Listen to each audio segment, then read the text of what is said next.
ఓ భిక్షగాడు ఒకరోజు ఎలా వచ్చాడో కానీ రాజుగారి యొక్క ప్యాలెస్లోకి వచ్చేసాడు. ఒక మూలకెళ్ళి పడుకున్నాడు.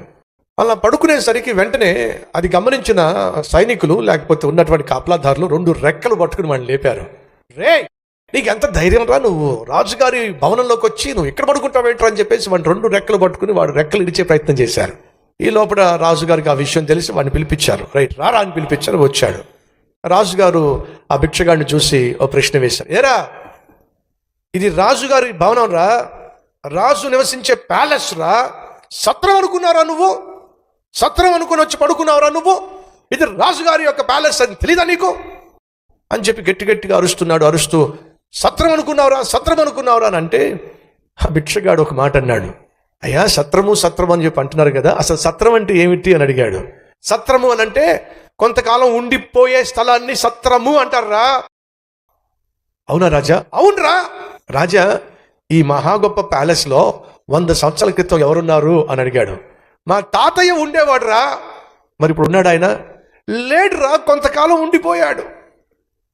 మరి ఆ తర్వాత ఈ మహా ప్యాలెస్లో ఎవరున్నారు? ఆ తర్వాత మా నాన్నగారు ఉండేవాళ్ళు. మరి మీ నాన్నగారు ఇప్పుడు ఉన్నారా? లేరు, ఆయన కూడా భవనంలో ఉండి పరిపాలన చేసి ఆయన పోయాడు. మరి ఇప్పుడు ఎవరు? నేను ఉంటున్నాను. మీరు పోయిన తర్వాత మా పిల్లలు ఉంటారు. సత్రం అంటే అర్థం ఏమిటి? ఉండిపోయే స్థలం. అదే కదా ఆయన నీ ఇల్లు. ప్యాలెస్ అంటున్నావు చూసావు, అది నీ దృష్టిలో ప్యాలెస్, నా దృష్టిలో సత్రం. ఎందుకంటే నువ్వే అన్నావు కదా సత్రం అంటే ఉండిపోయేదని. మీ తాతయ్య ఉన్నాడు, పోయాడు. మీ నాయన ఉన్నాడు, పోయాడు. ఇప్పుడు నువ్వు ఉన్నావు, లేకపోతే నువ్వు పోతావు.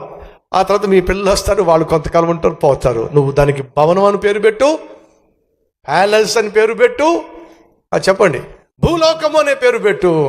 ఇది కేవలము ఉండిపోయే స్థలము, స్థావరము మాత్రమే. ఇది సత్రము. ఆ మాట అన్నప్పుడు రాజుకు అర్థమైందండి. రాజుగారి భవనం అంటున్నాను, రాజుగారి ప్యాలెస్ అంటున్నాను, కానీ వీడు చెప్పిందే కరెక్ట్. ఏమిటి? రాజుగారి ప్యాలెస్ కావచ్చు, మహా గొప్ప భవనం కావచ్చు, ఇది ఆఫ్టర్ ఆల్ సత్రం. నువ్వు బంజారా హిల్లో ఇల్లు కట్టు, లేదా హైటెక్ సిటీలో టెక్కుగా ఇల్లు కట్టు, లేదా మరి ఎక్కడైనా ప్యాలెస్ కట్టు, వినో, సత్రం మాత్రమే. కొంతకాలం ఉంటా, వెళ్ళిపోతావు. ఇలా కొంతకాలం ఉండి వెళ్ళిపోతావు. కానీ నీకు శుభవార్త. ఏమిటా శుభవార్త అంటే, తరతరములు నువ్వు నివసించే స్థలము ఒకటి ఉన్నది.